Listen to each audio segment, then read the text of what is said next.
તો કેશોદમાં બેફામ ઝડપે દોડતી મર્સિડીઝ કારના અકસ્માતની ઘટનાથી ચકચાર મચી છે। માર્કેટ યાર્ડની કેશોદ ચોકડી તરફ જતા માર્ગે કાર ચાલકે એક પછી એક બે ટુ વ્હીલરને ટક્કર મારી હોવાની માહિતી છે।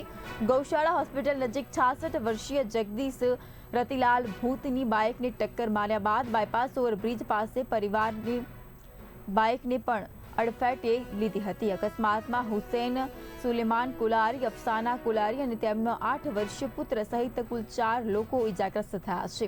મર્સિડીઝ કાર ચાલક તરીકે LIC એજન્ટ હિતેશ ચનિયારાનું નામ સામે આવ્યું છે, જ્યારે કેશોદ પોલીસે સમગ્ર મામલે તપાસ હાથ ધરી છે। અને હવે સવાલ એ છે કે શહેરના માર્ગો પર બેફામ ઝડપે દોડતા વાહનો સામે કડક કાર્યવાહી ક્યારે થશે। જુનાગઢ દવાખાને ગયા હતા બતાવવા, અને જુનાગઢ દવાખાને થી આવતા હતા ને તો 4 વ્હીલર વાળાએ ઠાટેથી ઉપાડી લીધા કેશોદ બ્રિજ પડખે, ને મને, મારી ઘરવાળીને ને મારા છોકરાને ત્રણે લાગી ગયું છે।